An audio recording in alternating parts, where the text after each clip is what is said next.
Sweet. Thanks, Clayton. Clayton is on the board here at Restoration. We actually have a board, so if you were surprised about that, we do. And one of these days, maybe he'll be on staff. So he's got the heart of a pastor. This is also his son's. This is David's, just FYI. I just saw it right here. Somebody's going to be watching online. They're going to be like, what kind of, what is this?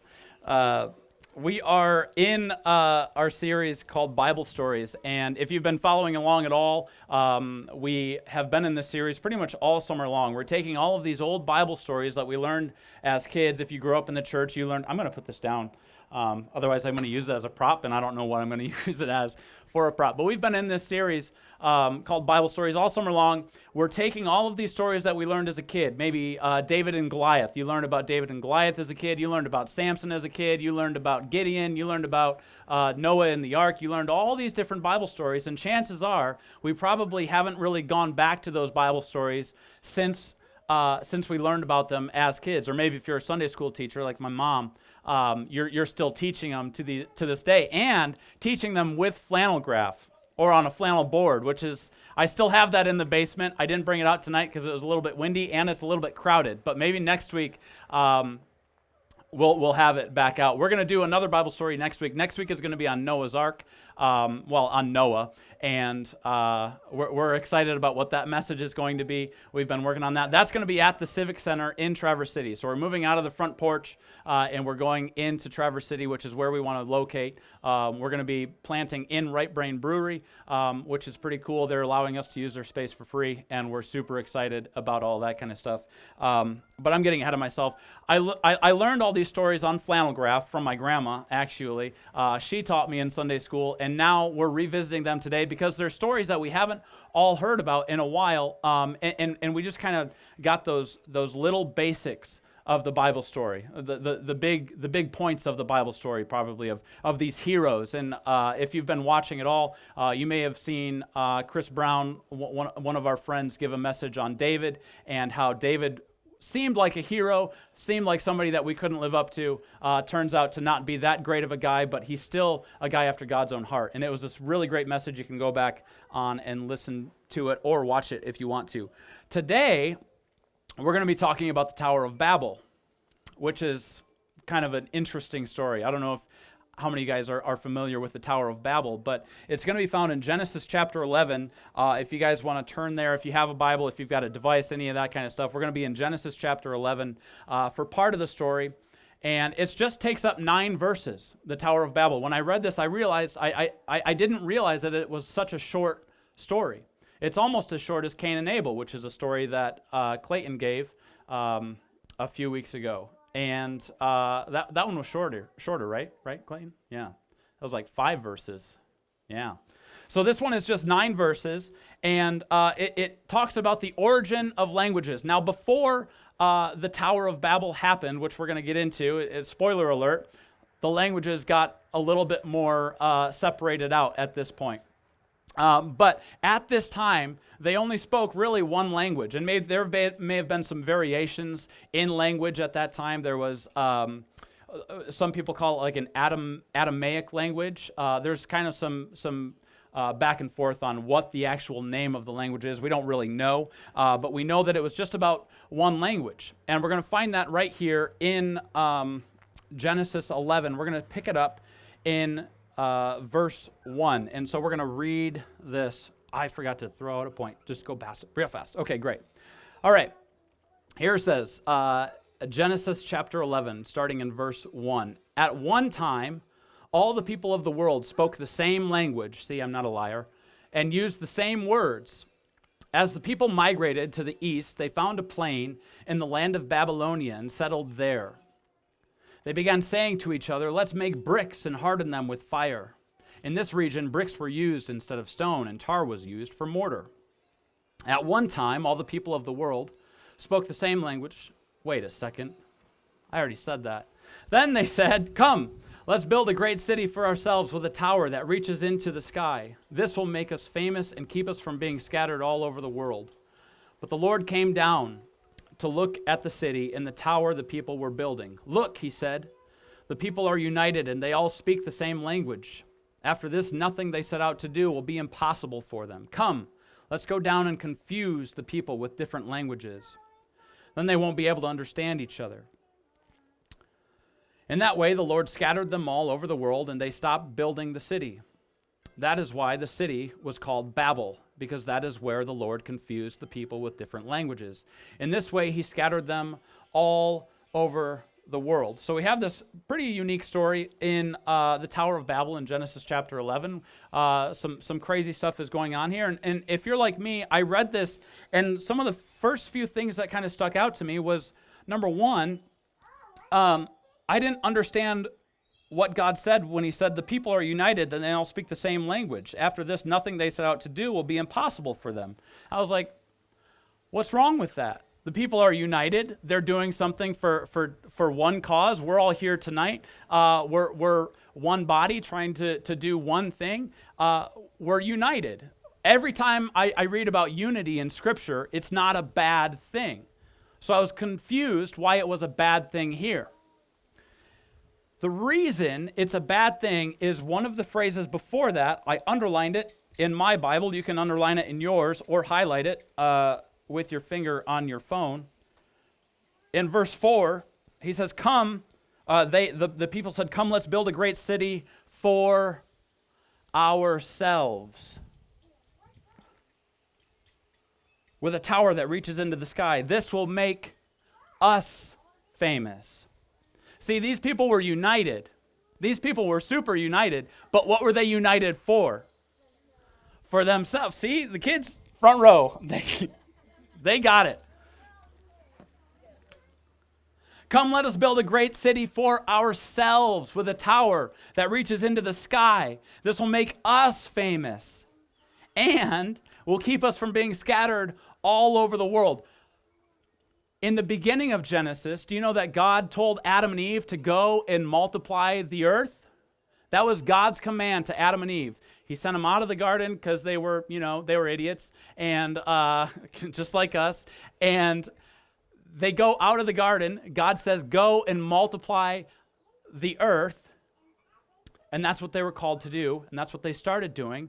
And then we get to this part, and they say, that way, and it will keep us from being scattered all over the world. They were in direct contradiction to what God had called them to do. God called them to go and scatter into all the world and to, you know what I mean, procreate, all that wonderful thing.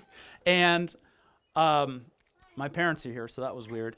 I just lost my train of thought. Oh, so they went and scattered all over the world, and these people are saying, no, let's stick together. Let's defy God, and let's build this great tower. Also, what's happening in this is that in this part of Scripture, we had Genesis chapter 3, okay? If we look back at Genesis chapter 3, that was when Adam and Eve were separated from God. And the tower that these people were trying to build was called a ziggurat. Have you ever heard that word before? A ziggurat?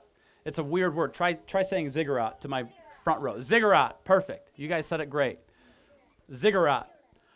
What a ziggurat was, that was something people built in ancient times. They usually built it next to a holy place or a temple, and they built it to try to get God to come back down. A ziggurat was built so that they could get God to come back down. So what these people were trying to do is build next to a holy place so that they could be the ones who said that they brought God back down to earth. They were the ones that brought God back down to earth, not these other people that are in the temples or here or doing these types of things. The people that brought God down to earth, yeah, that was us. We built that temple. Did you like that big tower that we built, the ziggurat? Yeah, we did that. Are you thankful God is back with us? Right. That didn't happen. That's why God had to stop it. That's why God had to stop it. Because they were doing something for themselves. They're hoping to make a sacred space. So Genesis chapter 3 was separation from God. Chapter 11 is man trying to regain God. Chapter 12, if you go to the next chapter, we talked about this guy, Abraham. the very next chapter is God making a covenant with man. Man does not make the covenant with God. God makes the covenant with man. And the Tower of Babel, that whole thing was man trying to do something to God and to build themselves a name. Do you see why that's an issue now? I needed to explain all of that because I needed to understand why it was bad that they were uniting. That's why. Because they were doing it from a bad place. Now, I think there's a couple of applications here for us at Restoration Church, especially as we launch, as we get started to launch. We're looking into September with all this stuff kind of going on. We have a couple of things that I think we can take away from this passage of Scripture. Number one is we say accumulate. Jesus says give it away. We say accumulate. Jesus says give it away. The very inclination of every child, sorry kids, I'm going to throw you under the bus. The very inclination of every single child, and it starts there and it just gets worse as we're adults, is to accumulate and say, that's mine, right? That's mine. You can't have that toy. That's my toy. You can't ride my bike. That's my bike. You can't play with that thing that I just made. That's mine. We say accumulate, don't we? And now as adults, we do the same thing. No, you can't do that. That's mine. You can't have that. That's mine. I don't want you to go do this because that belongs to me. I don't like that person. They're stepping on my toes at my job. They're stepping on my toes with my friends. They're taking my friends away from me. We say that stuff. We get mad. We throw fits with each other because we accumulate. But Jesus says to give it away. Jesus is constantly saying, go out. In Matthew chapter 10, Jesus calls out the 12 disciples and says, go out and spread the word. Go out and do the things that I'm doing. That's what Jesus says in Matthew 10. In Luke chapter 10, he sends out 72, telling them to go. In fact, we're going to be in Luke for a little bit. I'm just going to turn there real quick, if you don't mind. I didn't write this down or put it on a page, but it's when Jesus sends out the 72. He said, the harvest is great, but the workers are few, so pray to the Lord who is in charge of the harvest. Ask him to send more workers into the fields. Now go and remember that I am sending you out as lambs among wolves. Don't take any money with you, nor a traveler's bag, nor an extra pair of sandals. I don't even have sandals on tonight. I'm pulling a red. Here, have mine. And don't stop to greet anyone on the road. Jesus is calling out the 72 and saying, go. This is direct opposition to what we want to do. We want to stay. We want to keep everything together. We want to try to accumulate as much as we possibly can. And that's been kind of an issue in the American church as well. To say, no. Everybody come here. Come to my thing. Come to this thing. Accumulate. And Jesus keeps saying, no, go. There's still people in Traverse City that don't know who Jesus is. Did you know that? There's still people in Kingsley. My neighbors know now. But there's still people in this town that don't know who Jesus is. And Jesus is saying, go.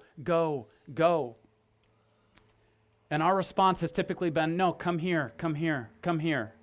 I don't want to get over to where you guys are at. I don't want to come down to where you guys are. I don't want to get into that filth. I don't want to get into that nastiness. So why don't you come here, clean yourself off first, and then come over here. Jesus says, go. And so I hope that we as Restoration Church, if you're going to be a part of this whole thing, and if you're not, that's totally cool. You're just hanging out, that's fine. But as a Christian, we need to go. And as Restoration Church, for those of us that are going to call this church our home church, we're not going to just gather, accumulate. We're going to go. And we're going to talk more about that in a little bit. So for us individually, Jesus is calling us out. And there's a really interesting story that Jesus gives. It's actually in Luke 16. It's called the parable of the shrewd manager. And in this parable, it's in Luke chapter 16. We're going to read this parable because it's a little bit different. And this is what it means to, Jesus says, give it away. Jesus says, go. Jesus says, give it away. This is what it means. All right, we're going to be in Luke chapter 16. And Jesus told this story to his disciples. There was a certain rich man who had a manager handling his affairs. One day a report came that the manager was wasting his employer's money. So the employer called him in and said, "What's this I hear about you? Get your report in order because you are going to be fired." Anybody ever been fired? Anyone? No? Just me? Come on. Yes, thank you. One couple honest people. I've been fired too. It's not the finest day. Really, it's not. The manager thought to himself, now what? My boss has fired me. I don't have the strength to dig ditches, and I'm too proud to beg. Sounds a lot like me. I know how to ensure that I'll have plenty of friends who will give me a home when I am fired. So he invited each person who owed money to his employer to come and discuss the situation. He asked the first one, "How much do you owe him?" The man replied, "I owe him 800 gallons of olive oil."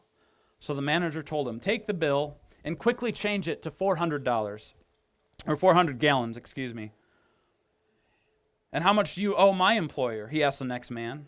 "I owe him 1,000 bushels of wheat," was the reply. "Here," the manager said, "take the bill and change it to 800 bushels. The rich man had to admire the dishonest rascal for being so shrewd. And it is true that the children of this world are more shrewd in dealing with the world around them than they are the children of light. I'm going to stop right there because I want to explain this story.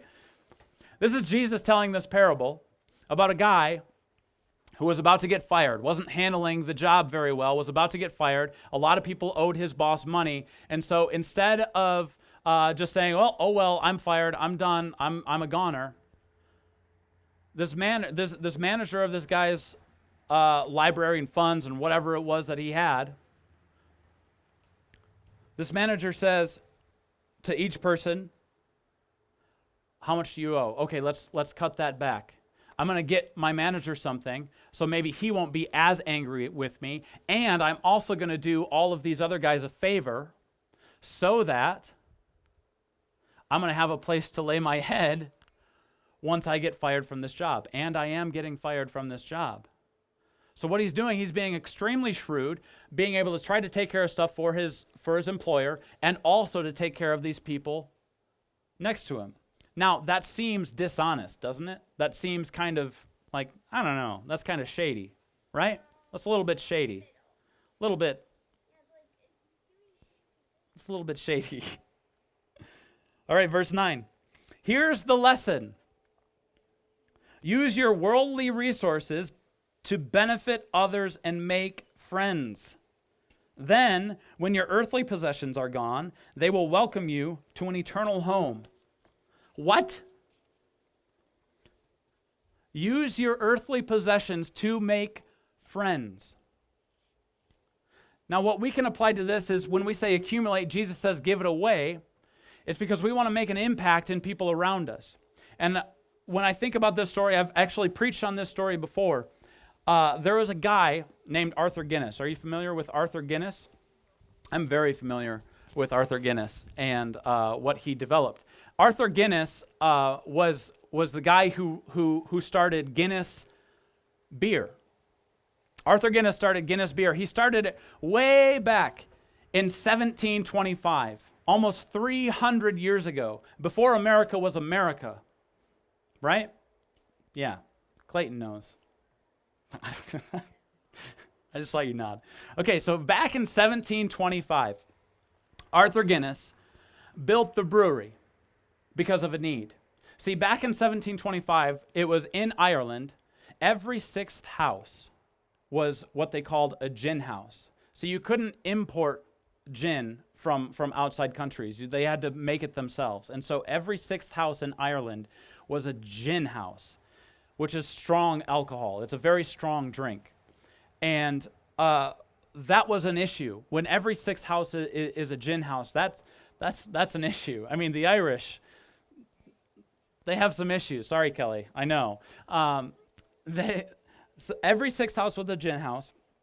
which meant there was a lot of drinking going on. If you had to have every sixth house be a gin house, you knew that there was probably an issue. And now part of the issue was because it was 1725, they didn't know how to make nice, good, clean water yet. It just wasn't a thing that they were able to do. So what they did is they made alcohol. They made lots of alcohol, whiskey, gin, name it. The Irish, they did it. So Arthur is seeing what it's doing to families all around his area, and Arthur decides to do something about it. They still can't drink the water. So what he does is he creates Guinness beer. It's very low alcohol content. I think it's like 4%, 4.5%, only 120 calories. So it's not a lot of calories. It's pretty light. There's not a lot of alcohol compared to what the gin was, which was like 40, 50% of the alcohol content, which is pretty high. So 4% to 40%, you can see which one is better. When you don't really have water as a choice, which one are you going to choose? Right. I'm not even going to let you answer. So water wasn't safe to drink, so he made beer. So that's great. Arthur accumulated, and it was very popular. Arthur accumulated a whole lot of wealth. And here's what he did with it. He started the very first Sunday school in Ireland. Arthur Guinness started the very first Sunday school. You heard me. The guy who made Guinness beer started the very first Sunday school in Ireland. He was on the board for a hospital that helped out people who were that didn't have very much of an income, and this hospital was for all of the poor people in Ireland. He sat on that board to make sure that they had enough. Some of the other things he did, I wrote them down. He challenged his wealthy class citizens to give back. And then he started this whole process with Guinness. He handed it off to his children. His children then started to have health care for all of their workers, not just health care, but they also had doctors coming into the brewery, to the manufacturing spot, so that they could get health care right there. They had schooling for all of the children. They had education for the children. You could bring your whole family into the production plant. There was a place to learn and have school. That was all from what Arthur Guinness had started. Not only that, he also had an entertainment section. They had volleyball courts, basketball courts. They would bring in music. There's my dog. They would bring in music and have concerts available. All because Arthur saw a need and he filled it. He accumulated, and then Jesus said to give it all away, and so he gave it all away. I think it was John Wesley who said it. He said, gain all you can, to save all you can, to give all that you can. So what are we doing with our worldly wealth? Are we holding on to it to do other things with it, to buy the next thing, to become the next ring up on the social class? Or are we asking, what does Jesus want me to do with this? Because the next point, and something that they didn't do in the Tower of Babel, tells us to build his legacy, not yours. See, the people in the Tower of Babel, those people that wanted to make this huge thing, they wanted to accumulate for themselves, they wanted to build their own legacy. And now if you watch any of the sermons that we've done here so far with Bible stories, well, you know that last week we also talked about building a legacy. And so I'm just pretty much reiterating the same point. All right? Is that fair? That's fair. It's fair. Build his legacy, not yours.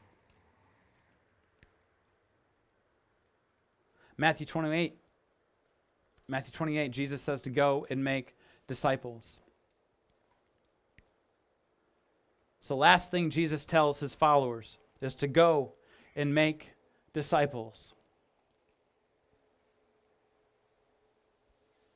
And ever since I've had this idea for restoration, it's been 7 years.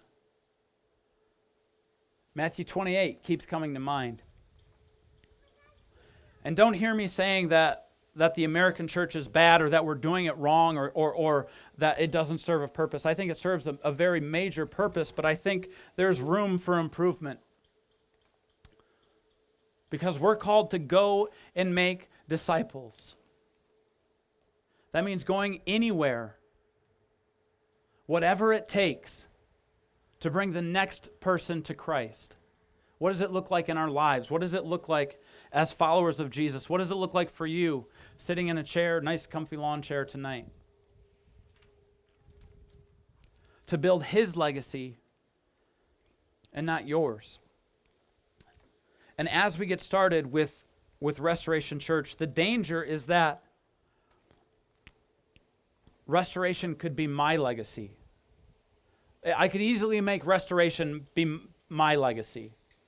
What I want Restoration to do, what I want Restoration to be, what I want people to remember me as. I could build a legacy, but it would just end with me. And I want a legacy that's going to outlive me. And I want a legacy that's going to outlive everybody here. I want to build Jesus' legacy. I want to build God's legacy.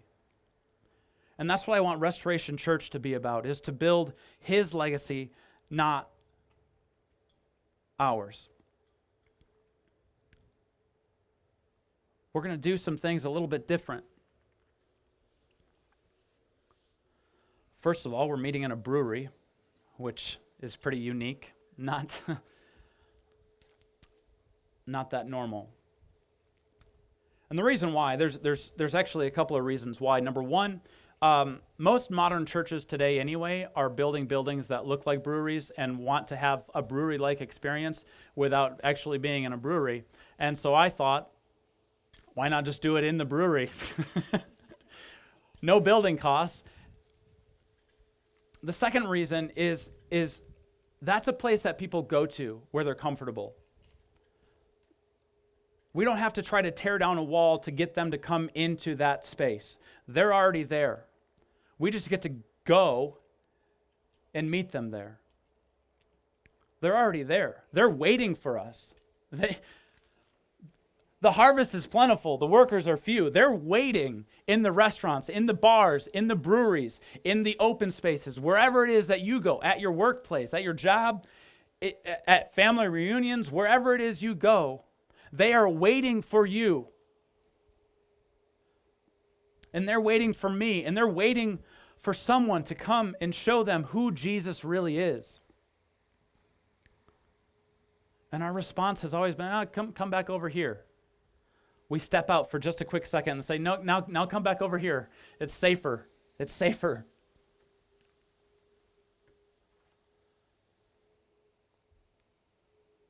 I want to build his legacy.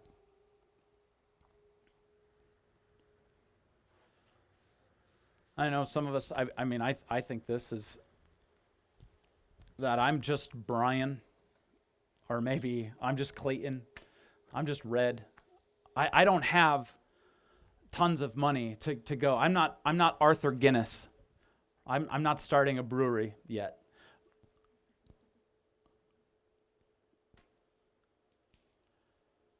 But I was talking to Red back there, and he said, I've got time and I've got talent, and I can give that. Some of us are gifted with so many different things. The question is, whose legacy are we building? Are we building his legacy, or are we trying to build our own little legacy that's going to end when we're done?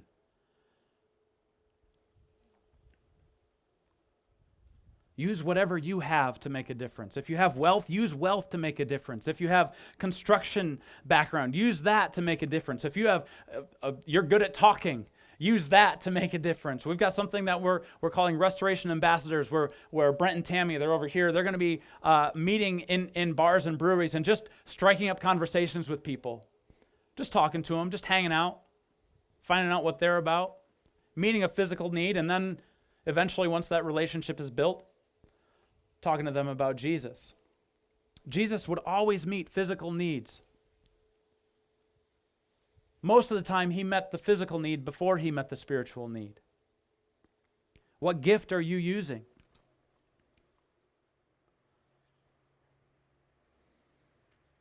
We want Restoration to be a place where, not to make a name for ourselves, but to show the scandalous grace and love of Jesus Christ. I think it's time for the church to get outside of the walls and to go and do something. I remember Bob Dylan sang the song, you're going to have to serve somebody.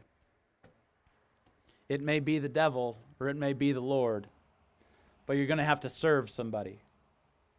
We can serve the things that we have. We can serve our wealth, our legacy, or we can serve Jesus Christ. Get to serve Jesus Christ and build his legacy.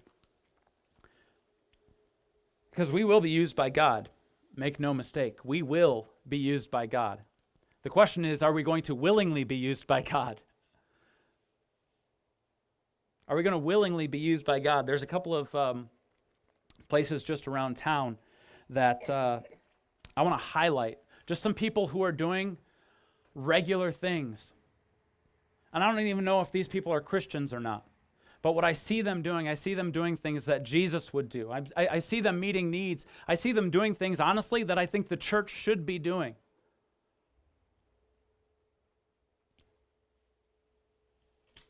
Sure, why not? I'm the lead pastor. I can say whatever I want. We're going to be so focused on what's going on outside of the walls of the church. This service is going to be important. The weekend service is very important. We're going to have a church service. We're going to gather together. We're going to worship together so that we can go out and serve the world around us. It's not so we can serve one another. I'm sorry, you might have to get your own coffee. I think Right Brain is going to give us coffee. You might have to get your own coffee there. You might have to open your door. But guess what? The extroverts are going to find the extroverts, right? And the extroverts are going to make the introverts feel weird. Yeah, thank you. But we don't need to have a door greeter every single Sunday morning to say, hey, welcome to Restoration. It doesn't need to happen. They know where they're coming. And guess what? If they're extroverted, they're going to find somebody to talk to. And if they're introverted, they're going to find the seat because they don't want to talk to anybody until they're comfortable. And the reason we're doing that, not that we think it's stupid to have door greeters and think it's stupid to have coffee people giving out coffee. No, we don't think that's stupid at all. But we do think that it takes away from people serving outside of the church. If you're spending all of our time serving inside the church, we don't have any time to serve outside the church. And so when we meet with groups, when we have groups together that are meeting in small groups, one of the things that we want to do with our small groups is say, hey, go do a service project somewhere. Here's a list of organizations that you can go get involved with. Go do it. Maybe that's part of it. And if you want to be a door greeter at Restoration, be my guest. But that's not your serving opportunity. Your serving opportunity is outside the walls. And anyway, there's these people. I got really sidetracked there. There's a few of these people who are doing some amazing things. And I got both of their permissions to do so this week. One of them it was pretty sad recently, but I'll get to that in a moment. There's this little girl, she's 11. I think she goes to Grand Traverse Academy. Her name is Piper. And Piper started a can drive. Started a can drive because there were kids in the Traverse City area that didn't have bicycles. 11-year-old girl, maybe 9. Is she 9 or 11? Do you know, Kelly? 9 when she started it, so she's probably like 11 or 12 now, maybe. I don't know. 11 years old. We're going to keep going with that. She's 11 years old. She started a can drive, and I didn't look up all the stats, I'm sorry, but she gave bicycles. She collected all these pop cans, and now it's this whole thing. It's called Piper's Project. You can go on Facebook and find Piper's Project, and you can donate all of your old cans. And we all know we don't want to go to the grocery store to throw away our cans away anyway right now, right? That's a big hassle. So why not give it to somebody that can use it to make an impact in somebody else's life? As simple as pop cans and beer cans and whatever other cans you have. Giving those away. Piper's Project. There's a little girl, 11 years old, that gets it, that saw a need, somebody needed something, got cans together, figured out that they had enough money to get a bicycle, got the bicycle, and gave it to somebody. And then they started doing it again and again and again, and now it's become this whole thing. Whose legacy are you building?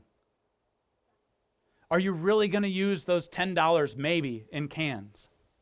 And if you are, fine.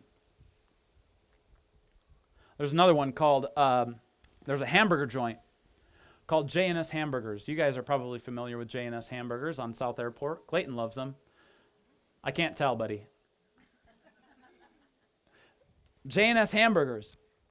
they started doing something where they were doing meals for kids. I don't know exactly how it all started, but J&S Hamburgers, they just decided that they were how long have they been doing it, Clayton? Do you know? You don't know. Yeah, they've been doing it for a little while. They get all of these meals together for kids. And they raise money to do so. They raised quite a few $1,000s, and they have distributed, I think, about 8,000 meals for kids. They're doing this out of their own. This year, 8,000 meals this year for kids. That's building a legacy. That's not their legacy. That's God's legacy. And the question I have to ask is, where is the church? Where are we in this process? We should be leading these charges. And that's something that I want to be able to do at Restoration. So you can go to J&S Hamburgers. You can donate. They actually just had something awful happen to them. They had some people came and destroyed a bunch of the meals just a couple days ago. Overnight. They put them in these coolers overnight so that the kids can come and get them. And somebody came and destroyed all of the meals. You know, like you do. So they need a little help right now. You know who could help them? Us. Us. Do you know that there's a homeless population in Traverse City? There's a pretty good homeless population, and this is something I talked to my wife about just recently, and that video that Clayton was talking about earlier, you didn't see it on the recording. He was talking about this video from a country band, and in this video, there's a guy who does hair for like celebrities and stuff. He's kind of in LA, and he does all this hair stuff. And in his free time, he takes a whole bunch of pizza, goes to a park, and cuts hair for all the homeless people, because he thinks, you know what, if you're homeless, you know how much a difference a haircut makes when you're homeless? It makes you feel like you're a real human being again. We've all kind of known, at least a little bit, if you don't live with a cosmetologist, what it's like to not be able to get a haircut, right? Or you can just shave your head red. That's cool too. So this guy started doing this whole thing where he started offering pizza and haircuts to homeless people in LA. And I just started thinking, it was on Wednesday, I just started thinking, what if we did that? So we're working on it. I haven't really told anyone yet, but in September, we're going to start planning this thing out. We're going to buy pizza and go to the park, and my wife's a cosmetologist. She agreed to do it, and we'll get some other cosmetologists on board, and we're going to offer free haircuts in the park. Not to try to get money, not to try to get people to come to Restoration Church, just because it's the right thing to do, because there's people who have a need and they need something, and we have a solution for them. That's being the church. That's building a legacy that's greater than ourselves. That's giving it all away. That's not accumulating for ourselves. That's not building a tower to see how powerful we can become. That's just saying, here's something that's pretty easy that we can do. How much are Little Caesars pizzas? $5.55. We can probably get 20 of those, no problem. $100. I think I just did fast math. Yeah, $100. And haircuts? So we're going to do that in September, hopefully. I got to set a date yet. And then in August, we're going to be doing something as well. In August, I believe it's the 29th. It's a Saturday, the last Saturday in August. We're going to be doing this was actually Ram Lee's idea. We're going to be doing a prayer rally in the open space, downtown Traverse City. We're just going to get together and pray. We're not going to, it's not political. It's not anything. It's just a time to pray. Pray for our country, pray for our culture, pray for our state, pray for our city, pray for people around us. That's it. Nothing attached to it. We're just going to get together in the open space and pray. Ram wanted it to be just men. I think we'll open it up to anybody can come and pray. We want men to be there, obviously. We want women to be there. We want everyone to be there and come and pray. That's it. That's building a legacy outside of our own. That's building a legacy bigger than ourselves. And I'm kind of excited about that.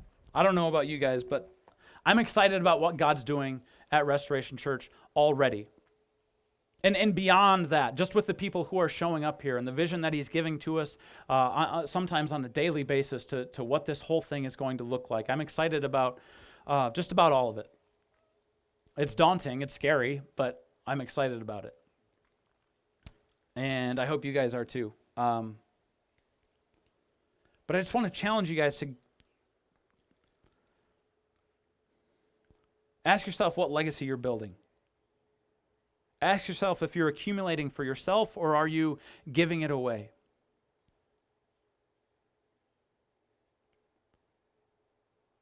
I always try to put some parameters around that statement, giving it all away.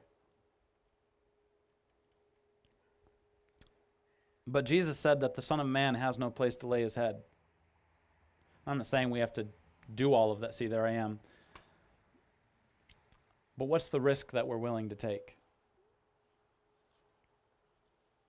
I don't know. We're going to pray, and if you want to stick around, we're going to have some small group time, whatever, if you want to hang out and chat, find out more about what we're doing, any of that kind of stuff, that's cool. But no pressure at all. So let's pray, and then we'll keep moving. Heavenly Father, thank you so much for the love that you have for us, God. Thank you that you've given to us so much. God, I pray that we would stop accumulating for ourselves. God, we would go and make disciples. We would go out into all the earth, God, and make your name known. God, I pray that we would build a legacy, not for ourselves, God, but that we would build your legacy. Thank you so much for what you've done for us. Thank you for this group.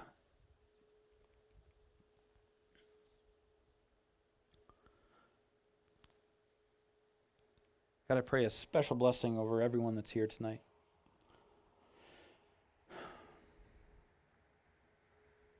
We love you and we thank you. It's in your name we pray. Amen.